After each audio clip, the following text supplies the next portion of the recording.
a house civis broadcasting. Hello and welcome back to this week's episode of the Echoer Show broadcasting. Go to your local civis station and tell us what we should actually call the Echoer broadcastings. That would be a great help. So I am Alufi Haskell de Civis. Silas de Civis won't be joining us this week as he has a flu and is not feeling well, and we definitely want him to be feeling his best. We're going to be starting off with a bit of news this week. A resident of the Cloud District displayed his generosity for the impoverished orphans of Sharn. Sharn businessman Elwyn Husk thought to himself, while walking the towers, that more orphans would be adopted if they were more attractive or appealing to potential parents. Elwyn took all of the children of the Boldry's best and brightest, an orphanage in Upper Tavik's Landing, to the Sky's Edge Park, and a renowned hat shop called the Dandy on Darien. Elwyn has been subject to some criticism, as many think that if he had the money to purchase nearly 100 unique handmade and latest fashion hats, he could have simply adopted the children himself. Now, for reference, the price of one of those children's hats is nearly 1,000 Galifars. And on to our next bit of news. Last month, the Sharn Inquisitive published an article about the illicit sale of Valinar warhorses. A renegade Valinar elf by the name of Cyran Nayert absconded with a number of the prized steeds and moved them into Sharn via ship. Nayert then auctioned the beasts off. Daera Sorendal, the Valinar ambassador to King Borinel, said that she understood that the steeds are often sought after as good breeding stock, but that, quote, the sale of warhorses is an anathema among all clans. We are happy to say that just over half of the original buyers have been found and compensated for the return of the heritage breed. We now turn to you, our listeners, to help the Valinar people take back what is theirs. If you or someone you know has purchased a warhorse from Cyran Nayert, go to the Valinar embassy here in Sharn. Sorendal has stated that there will be a reward for any returned horses to the best of the people's ability. Moreover, if you know the whereabouts of Nayert, please reach out to your local guard or inquisitors to bring this man to justice. This was a partner piece with the Sharn Inquisitive. We will be doing more of these pieces in the future, as we will be going over current news events that the Sharn Inquisitive has printed on their broadsheet. A lot of people have been wondering how they can reach out to us with questions or concerns about the Echoer system. And we thought it might be fun even to do a segment called Alufi's Suggestion Corner. That's where you can ask me, Alufi Haskell de Civis, any questions you'd like, and I'll try and answer them to the best of my ability. Stuff like, how do I ask my boss for time off? Or, really anything. Think of it as one of those advice columns in the Kornberg Chronicle or the Sharn Inquisitives. So we've devised a new system with our message stations and regular civis sending stations.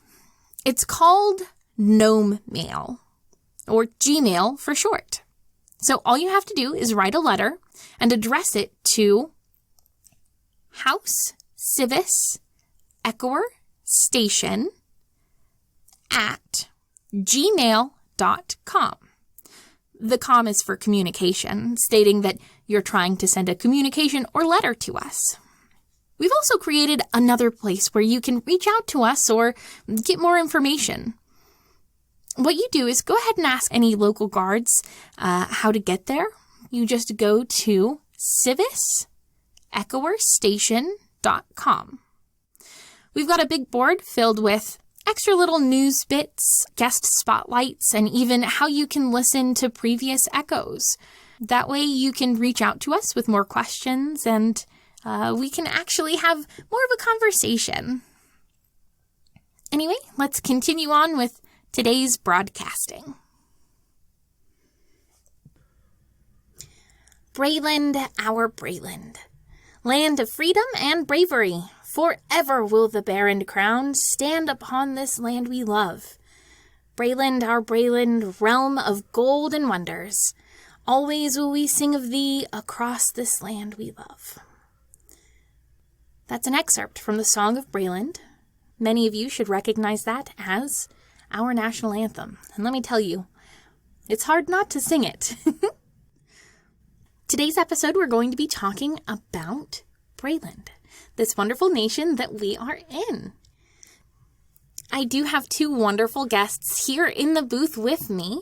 Our first guest is a Sharn native, and his name is Wuudaraj. Did I pronounce that correctly? Wuudaraj, yes. All right. And our second guest is Lord Xander Jonz. Well, it is an absolute pleasure to be here with all of you today. Happy fart to everyone listening in. So I'd like to go ahead and start by talking a little bit about you guys, telling our listeners about who you are. Wuudaraj, let's go ahead and start with you. If you don't mind, I'm going to kind of tell the listeners what I see in front of me. You are a hobgoblin. That's correct, yes. And you live in Upper Dura. Is that correct? In the Overlook? Yes, I just moved to the Overlook, actually. Got out of the mud caves. Out of the mud caves. That's really nice. So, what do you do for a living? What do you do for a career or job? I'm a blacksmith. Oh my goodness, I can tell you're very muscular. Thank you. He is rather muscular. He's taking up a little space here. Big fella. I do apologize. This room must seem very small to you big folk. It's quite all right. I think we're going to just get to be good friends. Good. And so, Xander Jonz, you are a Brelish lord. Why don't you tell us a little bit more about yourself? Well, there's not a whole lot to tell. I am a Brelish-born citizen, and I do my best every day to envision a brighter future for all of us.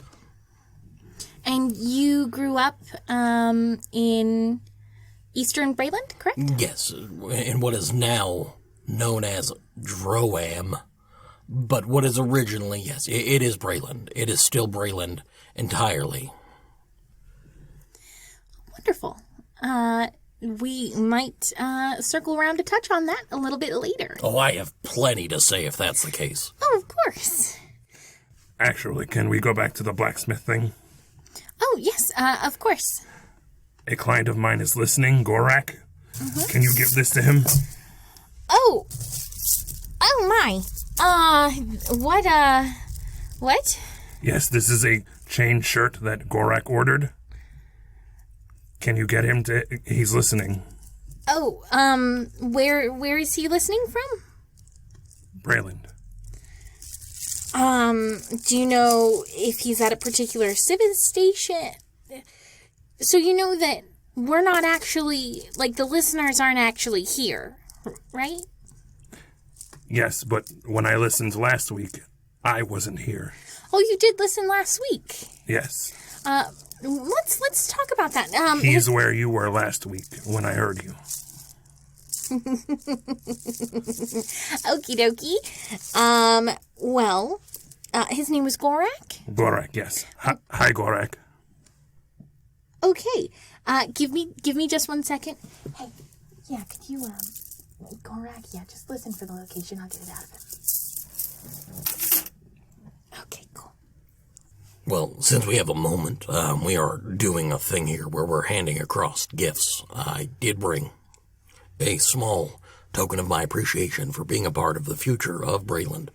This is an exclusive bottle of white wine from a small vineyard north of the Dragon's Wood. I do recommend you enjoy. Well, thank you very much. I would love to dig right in, but we do have a policy about not imbibing alcohol on air. Well, I can imagine that is a good policy. Me and the team here in the studio would love this very much. Thank you so much, Xander. Well, it is my pleasure. Again, this is the future of Braylon right here. Things are changing for our great, great nation and the wonderful city of Sharn. And Gorak. Speaking of, you did say that you'd listened to our first episode. Xander, did you listen in? Oh, absolutely. I wouldn't have missed it for the world. So where did you guys listen in from? Was it one of our civis stations or one of the many taverns? Or I had heard that some of our individual patrons who had purchased Echoer devices from us were having listening parties. I listened from the Overlook. Oh, one of the taverns in the Overlook. Yes, they purchased one. Oh, that is wonderful. Thank you so much for listening in. Xander, what about you? Well, I had just come back from a trip, and I had just returned via the lightning rail. And as I disembarked, I heard something in the distance, something unusual, this echoey noise. And as I approached, I realized it was your show, your first broadcast, and it was life-changing. Well, thank you. It's life-changing for all of us, I personally believe. So what did you guys think about that first show? Wuudaraj. I am so sorry, sir. It's fine. Well, it was my job to then run to the mud caves and tell them what had happened, and so I don't remember much. But I do remember the man dressed as a bear. Oh, Mr. Kevin Capona? Yes, dressed as a bear. He was a capybara. Whatever the bear's name was, he was great. Okay. Have you seen Kevin around Sharn before? No. Now, we have gotten a lot of comments about Kevin and his reciting of the treaty and the incident that happened when we were having some technical issues. Yes, when is he going to sing Get Another Horse today? He's not. No, that was a one-time accident. This isn't just going to be the same thing every week? Is that something you'd like? Yes. Oh, okay. Xander. I don't mean to be disrespectful to my goblin friend. Hobgoblin. My goblinoid friend. I'm terribly sorry. You are indeed a hobgoblin. He's bigger. Well, there's no need to tell me the difference. I am aware of the difference between a goblin and a hobgoblin, and I do not need you to explain it to me here today. Sorry? But the fact of the matter is, Wuudaraj, that I must disagree because Mr. Capona was being absolutely ridiculous. Silly songs and whatever he was doing is not the way that this should be used. This is a tool for the future. This is a tool for revolution. This has the ability to change the lives of everyone in Corvair if people use it properly. Get another horse, bap, bap, bap. No, you're missing the point, friend. It is not about that song. Do you understand that right now we are being heard by so many people, so many citizens here in Braylon and Sharn are being touched by us right this moment. We have the power to do something meaningful. And thank you for that insight, Xander. I've got some questions for you guys. Let's go ahead and get on it. So, Wuudaraj, you are from Sharn, and Xander, you're from a rural community out in the other portions of Braylon. Now, a lot of people say that Sharn and Braylon are almost two entirely separate nations. How do you guys feel about that sentiment? Is there really such a big disconnect from the City of Towers and the rest of Braylon? Oh, Wuudaraj, please. Well, in the mud caves, we didn't have roads. In the Overlook, the buildings are very gray. There is lots of colors here. Well, That's true. I guess then, if he doesn't have more to say on the matter, I will be delighted to go on about the whole thing. I do disagree slightly. I don't think that Breland and Sharn are two different places, but two halves of the same coin. Yes, some of the places here in Breland are a little bit underdeveloped, as was the hamlet that I grew up in near the border of what is now Droaam. But the fact of the matter is that we need those outlying areas. Without the things that they bring into the city, we do not thrive. We need all of Breland to be connected as one. Now, is there convenience of places here? Absolutely. Is there plenty to do and see? Absolutely. But that doesn't mean that the common man in the streets of Breland doesn't know what it is to be Sharnian. It is nice not to have to go hunting early in the morning if I get hungry. That is true. Speaking of food, that's one of my personal favorite parts about Sharn, is just how you can get any kind of food here. If you're hungry for something Carnathy, you can go and find someone that deals in just Carnathy cuisine. Now, my favorite... Now, I live in Upper Dura, in a small burg there, not too far from you, Mr. Wuudaraj, and there is this purveyor of cuisine, is what he calls himself, and he has a cart where he sells meat on a stick. So normally it's like sausages on a stick, but sometimes he has like chicken on a stick, or he'll do like omelet on a stick in the mornings for breakfast. And it's one of my favorite things.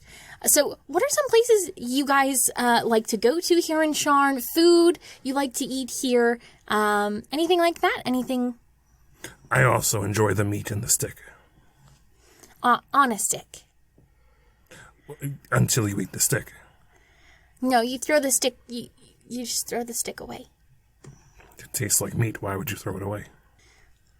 Wood does have fiber. Xander, how about you? Well, I personally enjoy quite a bit here in Breland. We have a very unique cuisine. There's quite a few things that I enjoy. I noticed you mentioned Carnathy food. I'm not familiar with Carnathy cuisine.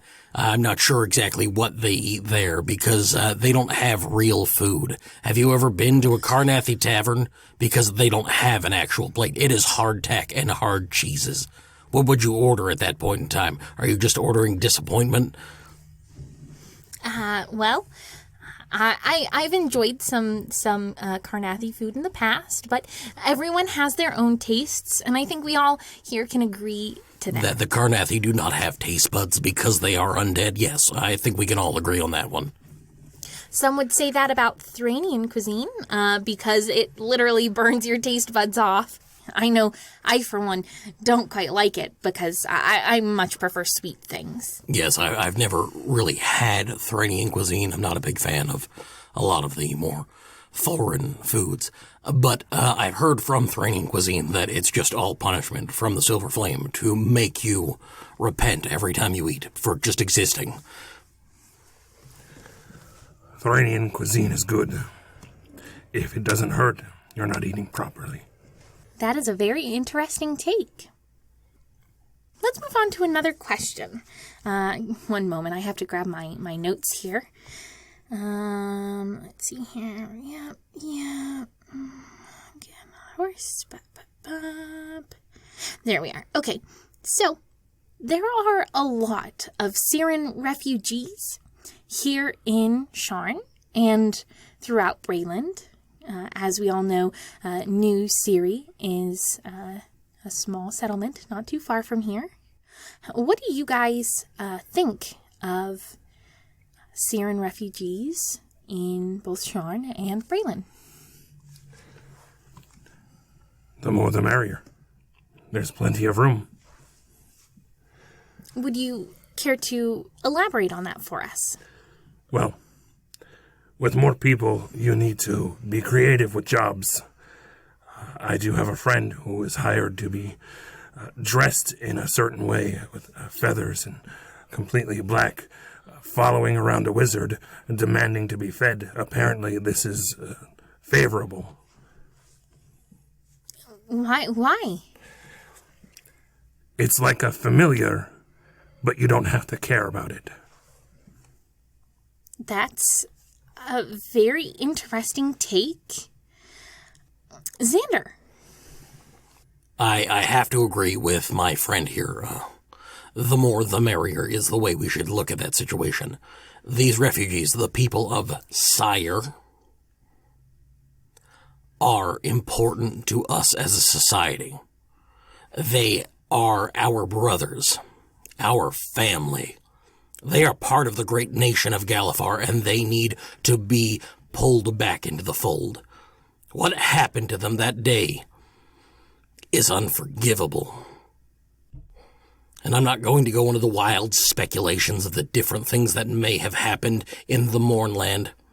I don't think everyone is ready to be woken up to the reality. I don't think your listeners out there on this echoer system are ready for the actual truth. The real truth of what happened that day. But I think there's a conversation coming. Next episode, in fact. No. I don't think you're going to cover the actual truth. I think you're going to gloss over it the way all these historians are currently doing it. But the fact of the matter is that you should have at least some discussion with the people of Cyr. I've been there. Have you been to the refugee camps? Have you been to New Cyr? I have. I've met with the king. He's a good man. They're good people. I didn't meet with him directly. I met with his associate there, but I did get to see him from a distance. He's a good man.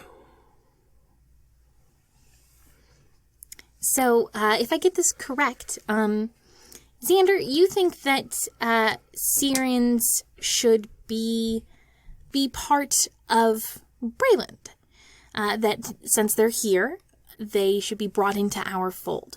Or do either of you think that the Cyran people should be given an actual plot of land so that they can start an actual new Cyr once more?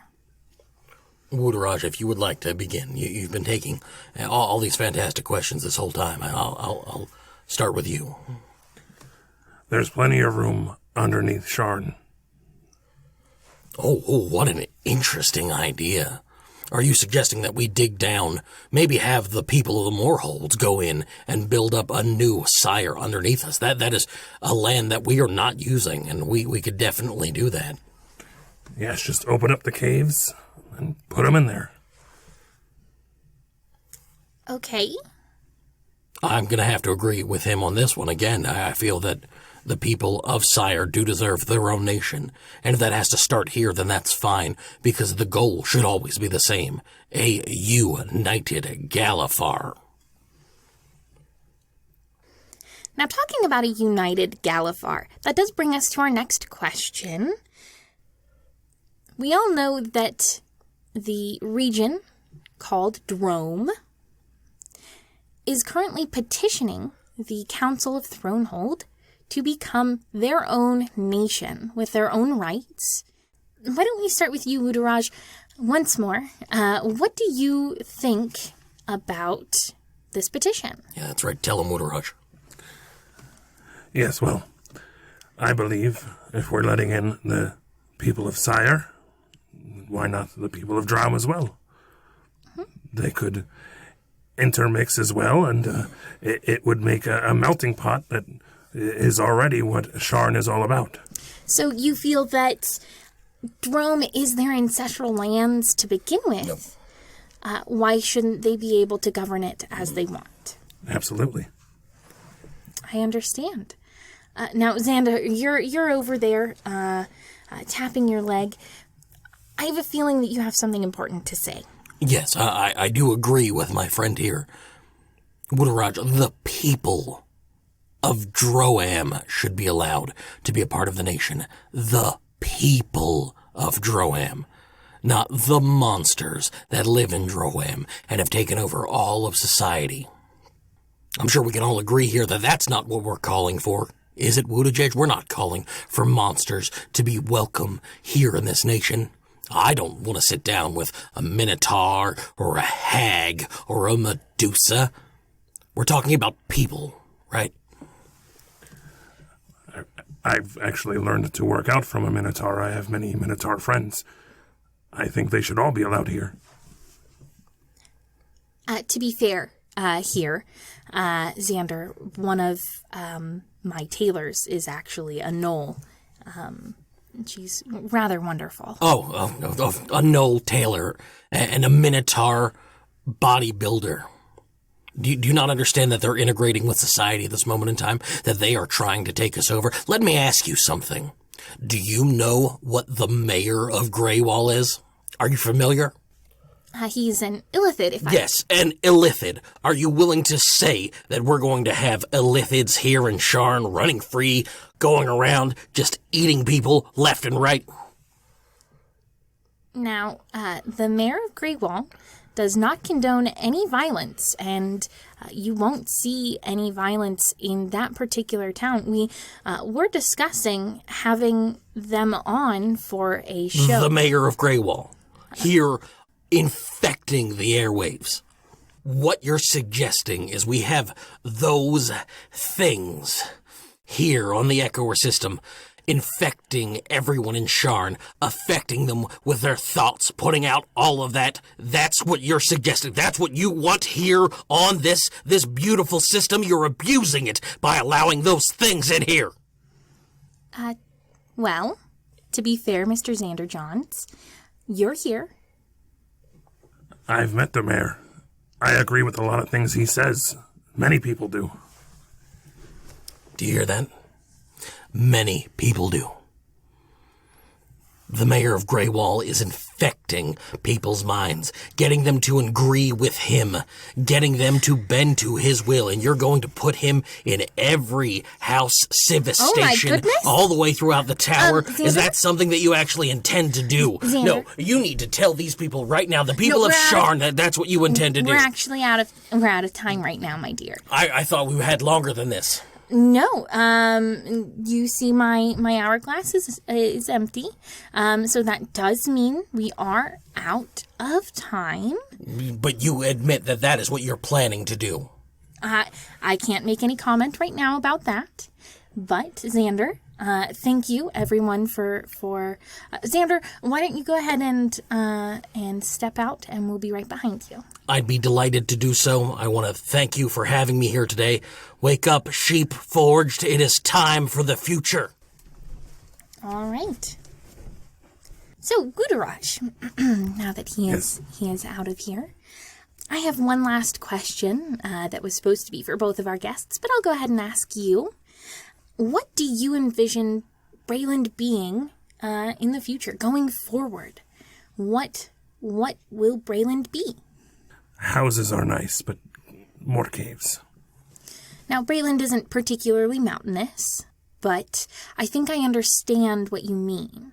You did explain possibly helping the Cyran people into the caves beneath Sharn, and I think that's what you consider home to be, and you want Brayland to be home for many people.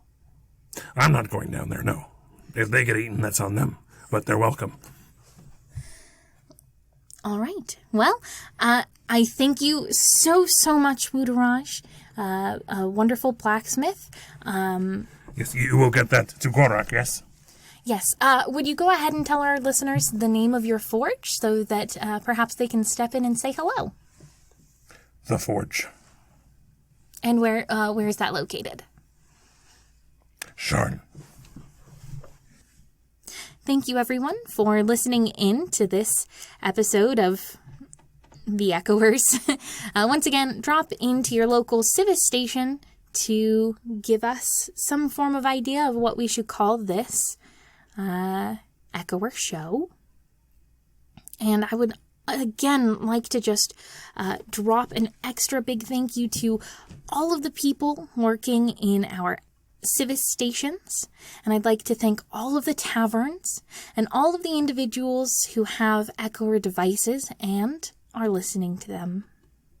I hope everyone has a wonderful far, and I'll see you next week.